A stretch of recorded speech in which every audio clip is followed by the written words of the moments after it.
Welcome back, everybody. Today, I'm going to teach you how to add or delete a channel in Microsoft Teams. Whether you're organizing a new project, creating a space for specific discussions, or cleaning up unused channels, knowing how to manage your team channels is essential for keeping your workspace organized and efficient. Let's walk through both processes step by step. First, open Microsoft Teams and log into your account. Make sure you're using the correct credentials to access the workspace where you need to make changes.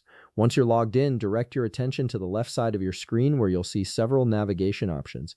Click on Teams. This section displays all the teams you're part of and gives you access to their channels and settings.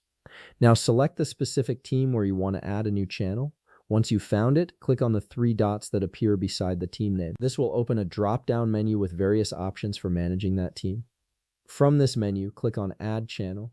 This action will open a new window where you can configure your channel's details. In this window, you'll need to input a channel name and description. The name should be clear and specific so team members immediately understand the channel's purpose.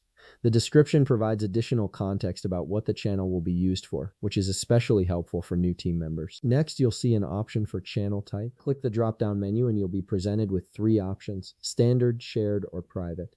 A standard channel is visible to all team members. A shared channel can be accessed by people outside your team, and a private channel restricts access to selected members only. Choose the option that best fits your team's needs and the purpose of this particular channel. After selecting your channel type, you'll need to choose a layout. You can select either threads or posts depending on how you want conversations to be organized within the channel. Threads keep related messages grouped together, while posts display everything chronologically.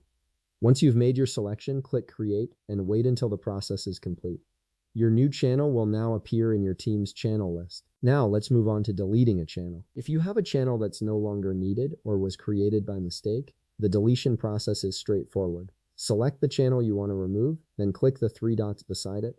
This will open a menu similar to the one you saw when adding a channel. From this menu, click Delete Channel. Microsoft Teams wants to make sure you're certain about this action, so a confirmation message will appear on your screen. This is your final chance to reconsider, as deleting a channel removes all its content and conversation history. If you're sure you want to proceed, click Delete. The channel will be permanently removed from your team. And there you have it. You've successfully learned how to add and delete channels in Microsoft Teams, giving you full control over your team's workspace organization. If you found this video helpful, please leave a like, subscribe, and see you in the next video.